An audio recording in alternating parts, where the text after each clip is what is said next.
Hey there, this is Andrew bringing you another Keyforge deck review. Actually going to walk through both of these decks that I just opened today and give you an event, a tournament report, and show you some swag. Yeah,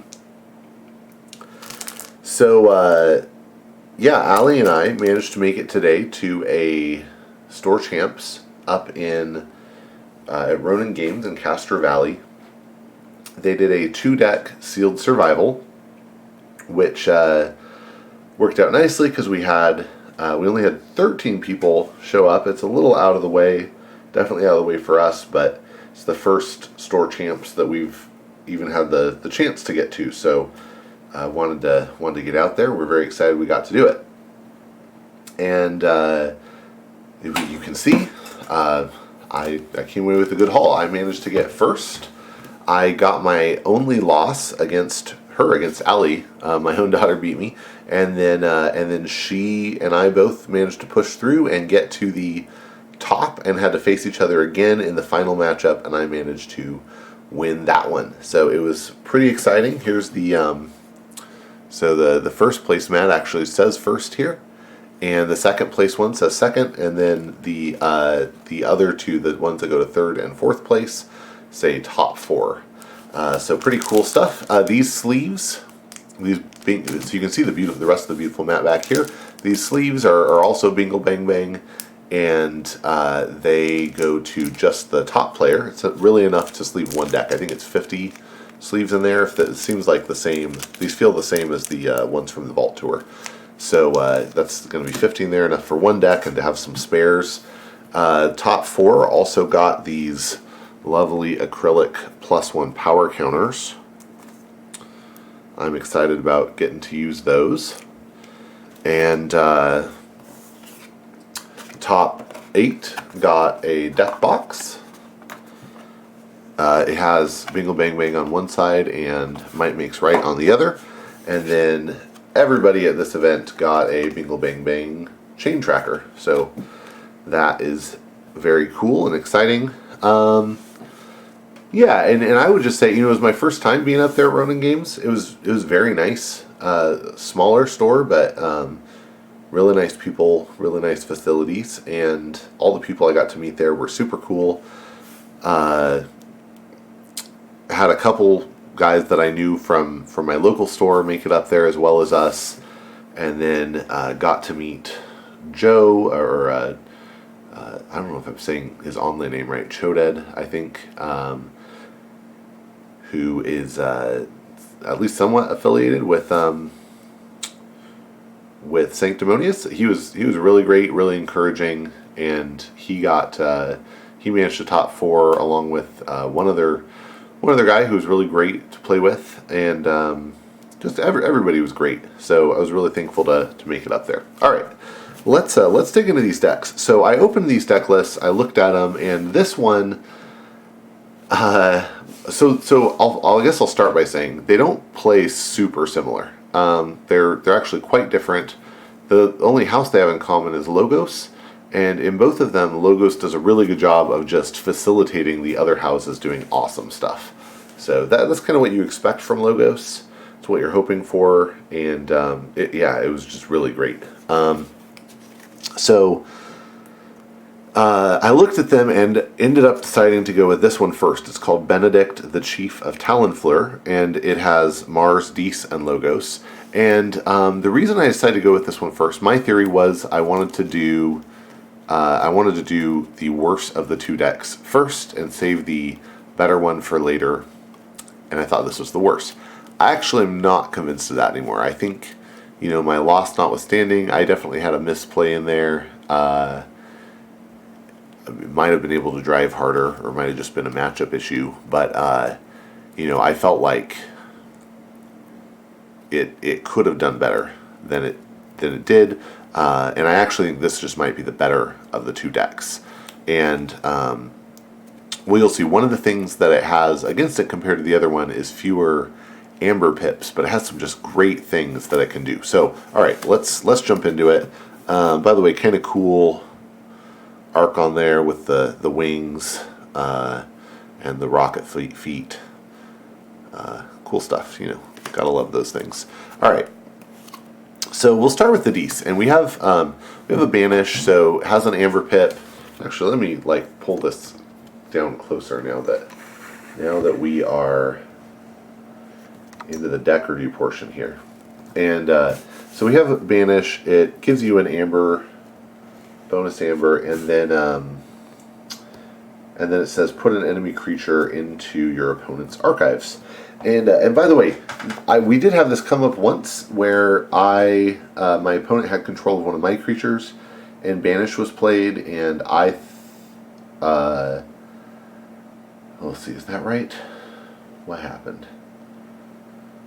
There was some confusion over whose archives it would go into, if it was, if it could go into any archives other than the owner's.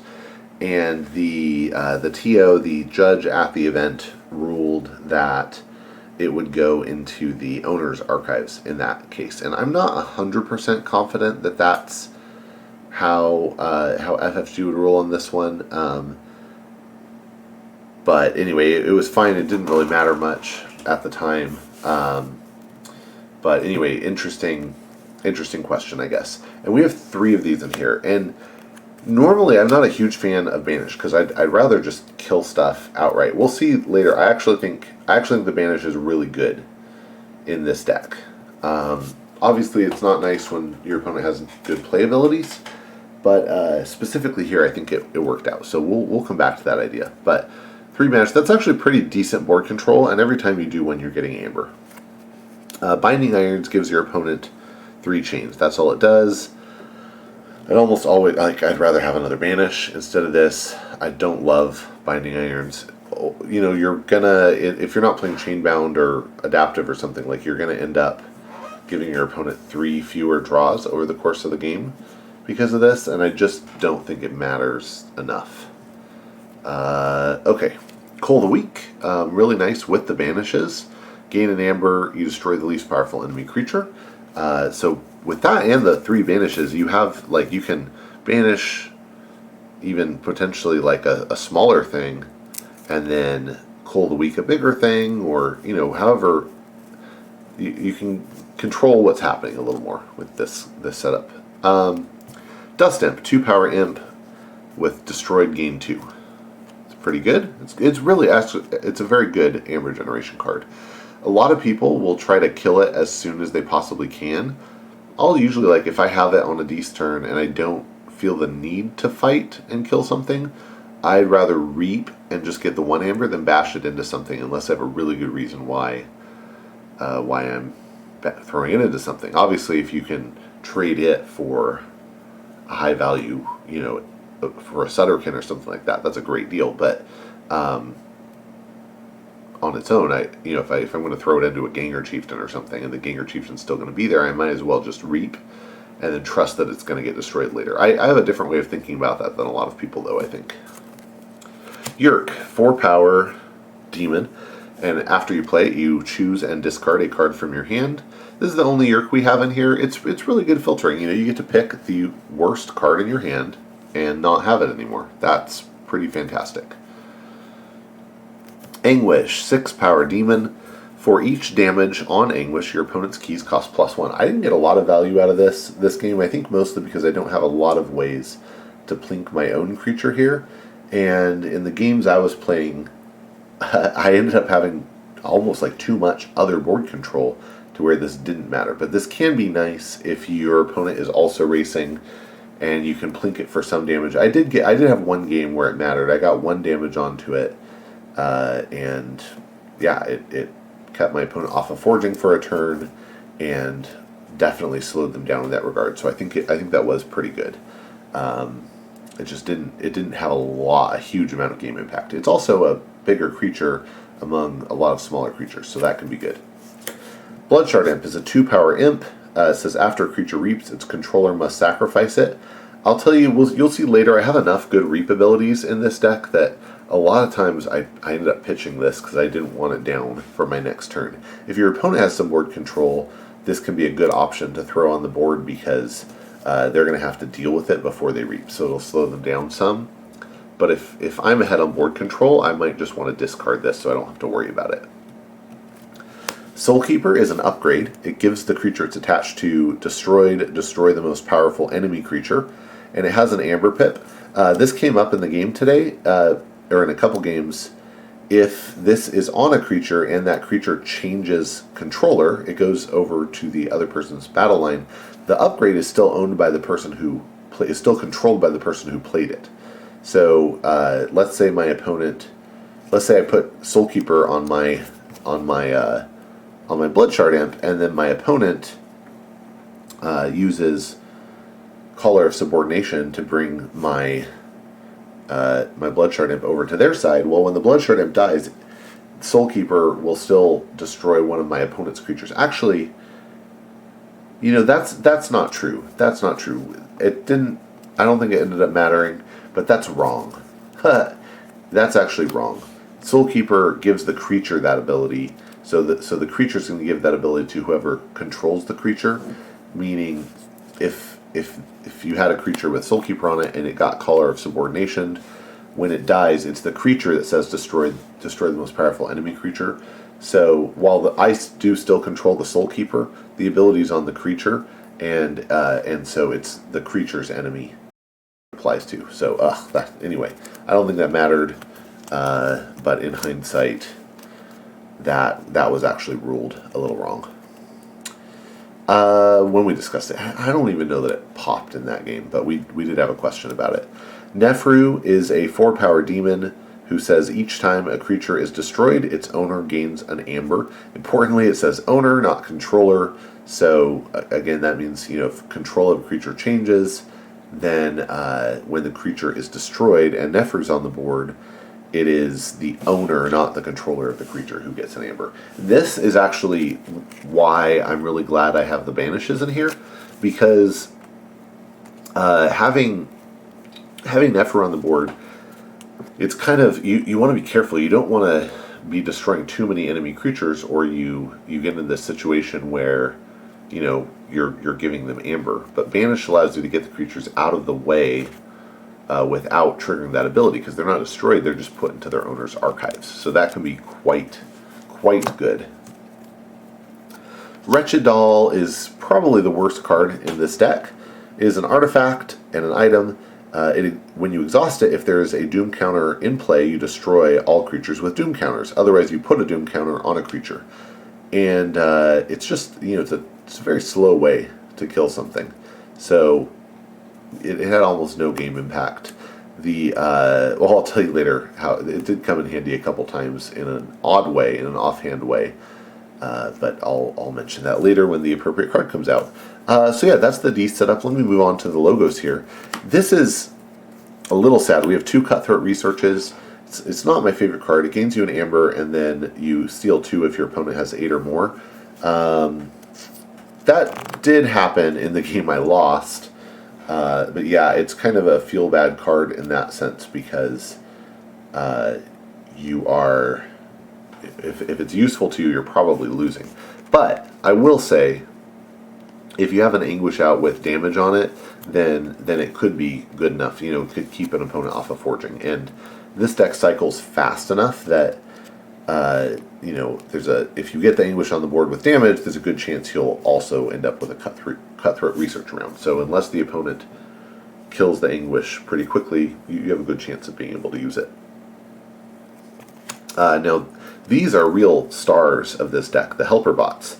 So it's a 1-power robot, but after you play it, you may play 1 non-logos card this turn. That is just fantastic. Of course, it's the AOA equivalent of Phase Shift from Coda. And it's just a really, really good card. And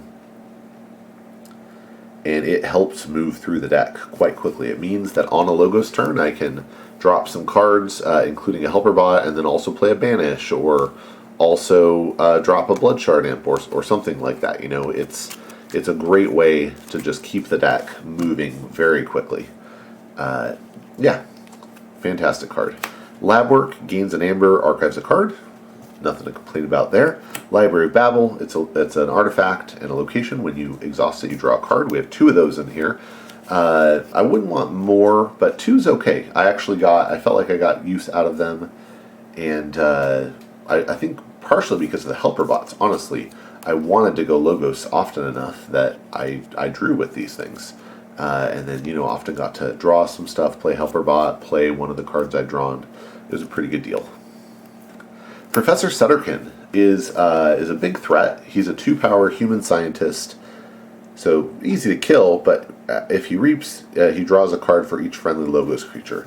And what I found in this deck, and maybe it's just because it was sealed, but I found I was able to keep my opponent's creatures off the board enough that I had a chance of keeping Sutterkin out. And you'll see there's some other just great things that can happen, but yeah, I was able to actually have the Sutterkin out and do some work, and it worked out very nicely. So did not mind that one bit. Jargoggle is a 2-power. Oh, did I say? Yeah, when he reaps, you draw a card for each friendly Logos creature, and that can get out of control really quickly. If he's on the board, then maybe at the start of your turn you only have 2 Logos creatures, but you drop 2 more. He counts himself. Suddenly you reap and you draw 4 cards. That is ridiculous and will make your opponent sad. Okay, Jargoggle is a 2-power beast and mutant with elusive, and when you play it from your hand, you put a card from your hand face down under Jargoggle, and when Jargoggle is destroyed, if it's your turn, you play that card. Otherwise, you archive it. And yeah, it's a great effect. That's all there really is to say. It's a great effect. Research Smoko is a 2-power mutant. When it's destroyed, you archive the top card of your deck. Really nice. Helps it keep moving. Sloppy lab work. Helps it keep moving. Gain an amber, archive a card, discard a card, the worst card in your hand. You pick. It's a great deal. And then lastly for Logos, we have Neutron Shark. Neutron Shark is a 1-power beast and mutant that after you play it, fight with it, or reap with it, you destroy an enemy creature or artifact and a friendly creature or artifact. And then you discard the top card of your deck. If that card is not a Logos card, you trigger this effect again. And let me just really quick, this isn't even getting into the Mars yet, but I don't think the Mars helps the Neutron Shark that much, so we can get a good overview here. Okay. Great things to target with the Neutron Shark in this deck. Research Smoko. Okay, it dies. I get to destroy something from my opponent's side of the board. I archive the top card of my deck. That's great. Jargoggle, I get to play the card under it. That's great. The Helper Bot's not a big deal. The Wretched Doll, I don't need it anyway, so that's fine. Something with Soulkeeper on it, sure. Maybe the Blood Shard Imp before I reap with something. Maybe the Dust Imp to get 2 amber. So, yeah, it's pretty great. And even with the Nefru out, so Wretched Doll once I just destroyed because I was like, hey, I don't care about this, and that way I don't have to destroy a creature. So I got value out of Wretched Doll. And with Nefru out, I got in the situation where I decided to kill one of my own creatures, I think a Helper Bot, gaining 1 from the Nefru, and then destroy my opponent's artifact. Well, my opponent doesn't get an amber for me destroying their artifact, so the Nefru doesn't trigger. They only had 1 creature on the board, but I left it and focused on their artifacts with the Neutron Shark effect, and that was really fantastic. So I feel like Neutron Shark really does great work in this setup. Okay, let's get on to the Mars finally. We have a Collector Worm, 2-power beast, 5-power armor. After it fights, you archive the creature that it fights, and if that creature leaves your archives, you put it in its owner's hand instead. This is fine. It's especially nice for dealing with elusive things. I think it's overrated. Yeah, I think it's overrated, but it's fine. It's a good card. I don't mind it, and it sticks on the board with that 5 armor. It's people leave it alone. Glixel Proliferator, not overrated. I think this is a great card. 3-power Martian soldier. After it reaps, if it's on a flank, you archive a Mars card from your discard pile.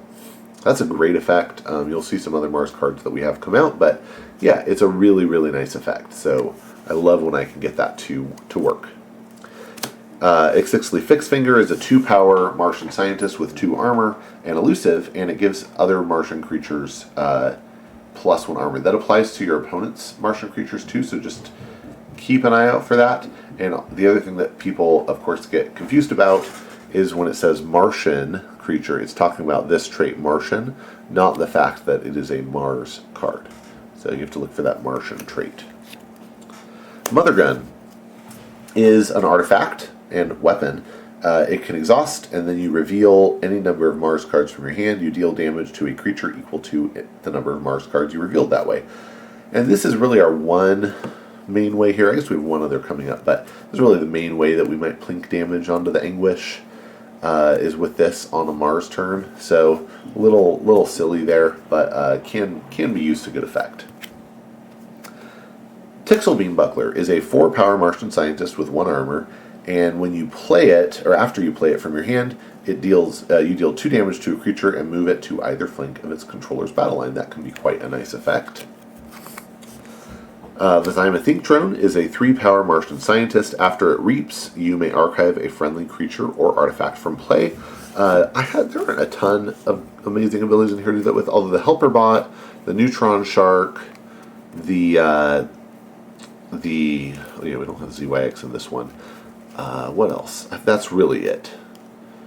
Maybe, if you have Blood Shard Imp on the table, you can archive the Blood Shard Imp instead of it destroying the Think Drone, and then it's off the board for that turn. So there's some potential there, but mostly I'm just reaping with it.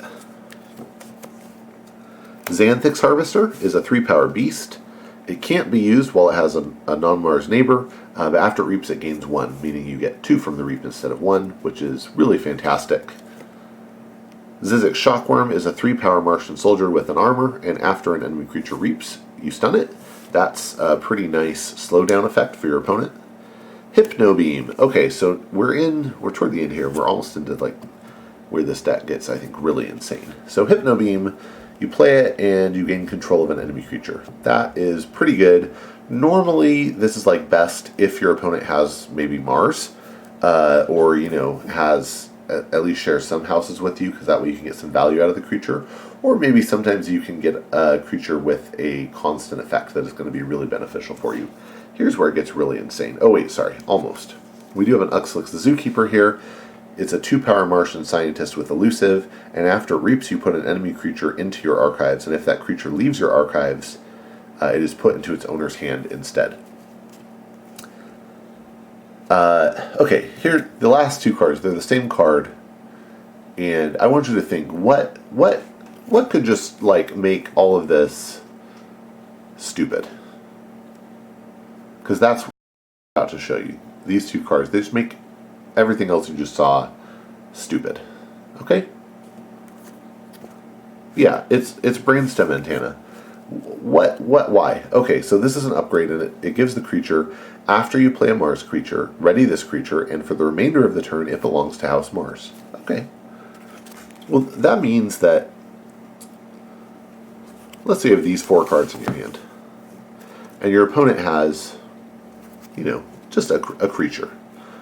You can Hypnobeam their creature, you can Brainstem their creature, and then you're going to get to use that creature twice on your turn, because it becomes Mars from the Brainstem Antenna. It means, let's say you have these cards in your hand. You can play Zookeeper, put Brainstem Antenna on it, play Shockworm, ready, reap with Zookeeper, archive one of your opponent's creatures, gaining an amber, play the Xanthix Harvester, reap again for an amber, archiving another of your enemy's creatures. This turns into really, really crazy board control. And again, this is really great with Nefru because you're clearing the board, but not by destroying stuff which triggers Nefru, but by just archiving stuff, which makes Nefru not trigger. And it is insane. Other great Brainstem targets within Mars, right? Proliferator. You just get to, you can archive your other Brainstem Antenna, you can archive your Hypnobeam, archive more creatures. Suddenly, you're just reloading the combo for the next turn. You're going to get to do the combo 2 turns in a row, like a crazy person. Okay. Do it to Professor Sutterkin, right? And I had a turn where I did this. I just had Professor Sutterkin on the board. He was my only creature on the board. And I had in my hand a Brainstem Antenna and 3 Mars cards. And, I was able to, out of that, get the 3 Mars cards on the board, Mars creatures, reap 3 times, gaining 3 amber, and drawing 3 cards, which is, it's real good. So yeah, this is just out of control fast, and it's so cool because it really is like this style of board control where it's just archive everything, just don't fight, just push things off the board. This is like one of the best versions of it I've seen. Now, what is gonna like destroy this? Well, like straight board wipes probably make this pretty sad. That might be a womp womp. So, we'll see how that goes. There's really almost no amber control in here. The only amber control card in this deck is Anguish. So it might struggle a little bit there. I'm sure it will. But yeah, for the sealed field, it was just insane, and I think it has like really good potential to go pretty far in Chainbound. And I think maybe I'd consider using it for adaptive too, just because I think the synergies are so good here, but they're not necessarily immediately obvious. You have to work for them. All right, let me show you. So that deck went 4-0, and then the 5th game it lost to Allie, actually. So she was on her 2nd deck at the time, and she got the win against this. And part of it was she had Mars and Hypno Beam, and so she was able to use a lot of my own silly stuff against me. So good for her for doing that, by the way. And yeah, she was able to get the win against that. So then I switched to this deck, and I shuffled really thoroughly. But the first game, I think I just got like really an incredible draw that I felt kind of bad about, but it was very good, and I kind of just ran away. Ran away with it, and then played against Allie again for the final game, and again just sort of ran away with it in a way I didn't really expect to. So you'll see, this is a very solid deck. I think maybe because it's sealed, or maybe because the logos just helped so much, it performed better than maybe the cards would just immediately seem like they would. So we start with logos. We have a helper bot. We covered that already. This is just a fantastic card. Play it, you get to play a non-logos card. We have a Library of Babel. Artifact that lets you draw a card. That's great. Pip is a 2-power human scientist that says after an enemy creature reaps, stun it. So this is some nice soft board control. Poke is an action with a bonus amber. You deal a damage to an enemy creature, and if this damage destroys that creature, you draw a card. It's okay. It's an amber. That's really all I look for from it. Titan Librarian did a lot of work in the first game with this deck. So it's a 4-power cyborg scientist, and at the end of your turn, if it's not on a flank, you archive a card. And I was able to hold on to board control. You might be wondering why with the deck so far, but you'll see some stuff that helped. And so I was able to keep this not on a flank and just kept archiving cards. And what I kept archiving were untamed cards. So it led to some really, really huge turns at the very end where I just hadn't played Untamed all game, and then suddenly was able to unleash them. And this is I would say this is an archetype that I've had really fun times with. I have another deck that does it really well, where you have logos with a lot of archive, and put a lot of your Untamed set into your archives, and then unleash it at the end. It can be really powerful. So that's Titan Librarian. We have two ZYX researchers. This is a 2-power human scientist. After you play him, you archive the top card of your deck or the top card of your discard pile, and depending on what's in your discard pile, it may or may not be, one of those choices might be clearly better than the other. But even if you are just doing the top of your deck, you're getting great value. So, you're moving through your deck and getting some acceleration. So this is quite good. Then we have 2 Brain Eaters, and this gives us some board control, some ability to manage the board state. It's a 6-power cyborg beast. After a creature is destroyed fighting Brain Eater, you draw a card. So it really incentivizes you to to do work with it and to blow things up. Very nice card. Eureka is the best, just hands down the best turn 1 play in the game, and for one of my games I managed to get it on turn 1. It's alpha, so you have to play it first thing on your turn, but it has the bonus amber, and then also has 2 amber from the play effect. And by the way, you might think that's weird, and I thought for a long time, I was like, why in the world have it that way? It gains you 3 amber, why not just put 3 pips on it?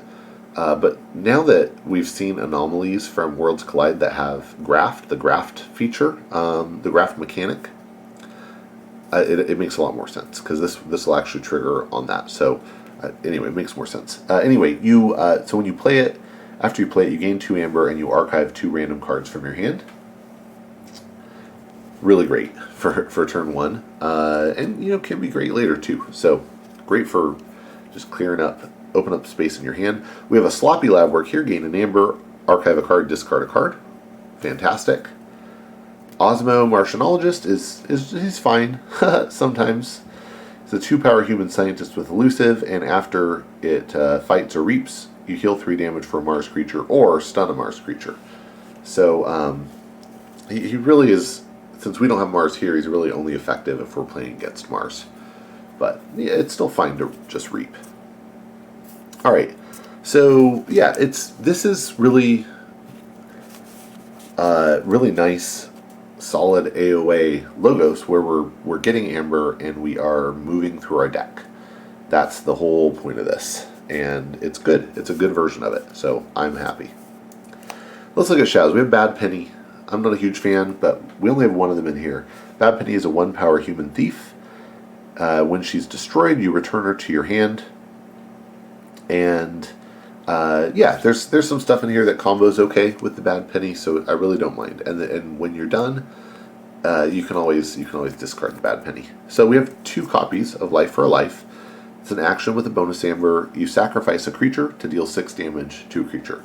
And if you have both of these in your hand along with Bad Penny, you can play the Bad Penny, play 1 Life for Life, sacrifice the Bad Penny, deal 6 damage to something, get Bad Penny back in your hand, play her back out, use another Life for a Life, and then when you're done, discard her. So yeah, you get good value out of the Bad Penny that way. Miasma is an action with a bonus amber that says your opponent skips the Forge key step on their next turn. That can be very powerful. Actually, it's a little anti-synergistic with with one particular other card in this deck, but I think it's fine. And at a clutch moment, this can just be the game, right? It's equivalent to a key cheat, almost, in that it can just stall out the game for 1 turn while you get to when you can forge. Throwing Stars, you deal 1 damage to up to 3 creatures, and then you gain an amber for each creature destroyed this way. And that's also great with the Bad Penny, right? You get that amber, and she goes back to your hand. And it's also nice for dealing with opponent's creatures that might be softened up. So I actually got pretty good use out of this.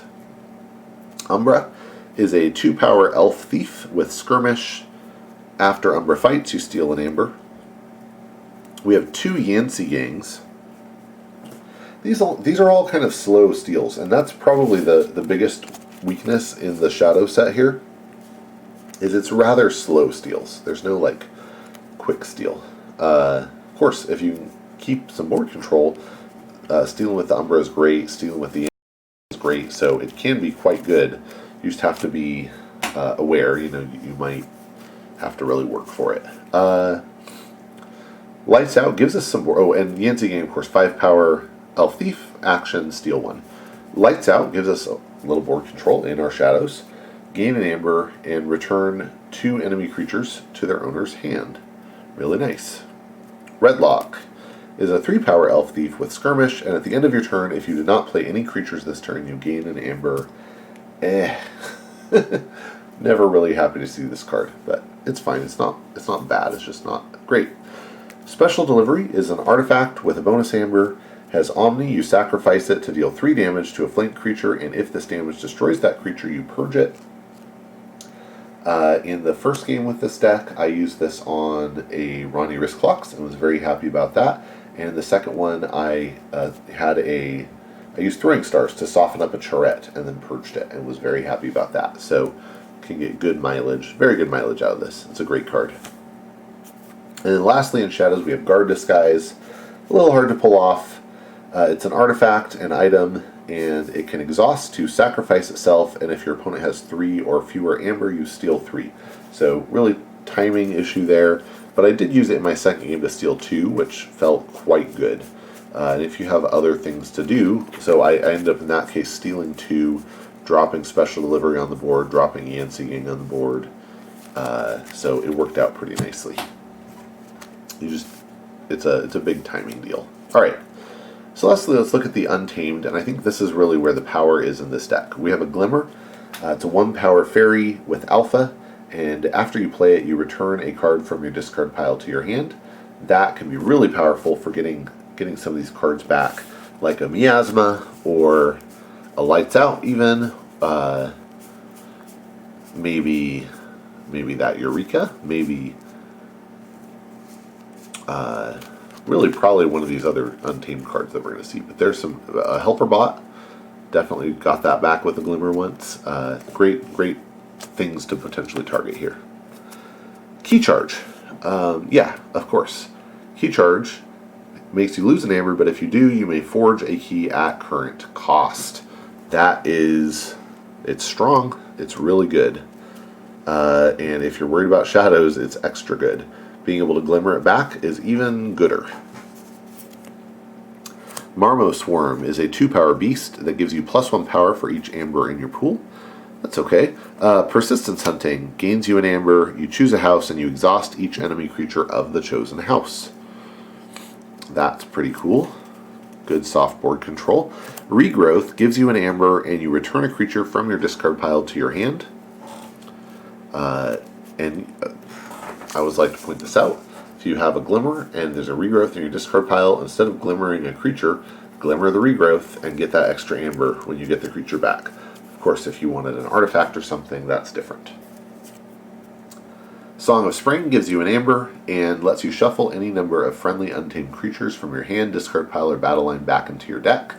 It's a good way to get the glimmers. Probably the only thing. Maybe one other card coming up. Tantadlin is a 9-power tree. It only deals 2 damage when fighting, and after it fights, you discard a random card from your opponent's archives. They're Everywhere gives you a bonus amber, deals 2 damage to each enemy creature, and then 1 damage to each enemy creature that's not on a flank. Camouflage is an upgrade with a bonus amber, and creatures not on a flank can't fight the creature it's attached to. Flaxia is a 4-power fairy. After you play Flaxia, you gain 2 amber if you control more creatures than your opponent. And I was able to get value out of that. I was able to have more between things like the Persistence Hunting, the Lights Out, the Brain Eaters, the Life for a Life. I was able to have this actually get me amber. And this, along with the Glimmer, is a pretty decent target for Song of Spring to get to shuffle back and get again later. Then we have an Impent Seed. It's an artifact with Omni, sacrifice it, and you return a card from your discard pile to your hand. Perhaps that Key Charge, perhaps the Lights Out, perhaps They're Everywhere, maybe the Special Delivery, or the Miasma. Or the Helper Bot. I mean, there's a lot of great options. And then lastly, we have Niflgrounds, which is an artifact that gives you a bonus amber. You choose a creature, and for the remainder of the turn, that creature loses Taunt and Elusive. This actually helped me once. When my opponent had a Child the Safeguard out and I wanted to kill the Cermeros that was behind it, I used Niflgrounds and then had my... my Marmo Swarm was big at the time, and I managed to throw my Marmo Swarm into it. So this deck, first of all, it has pretty good amber generation. There's just a lot of amber pips. They're not all obvious. I mean, the Flaxia is it gives you a couple extra. The Eureka gives you a couple that aren't obvious. Maybe you can do some stealing. But it has quite a lot of amber generation. It moves through the deck very quickly. I had many turns where I had an empty hand or just one card in my hand at the end of the turn. If you can keep that archive flowing, keep that Titan Librarian on the board. I think I had like 7 or 8 cards in my archives at one point, and that's just not good for your opponent.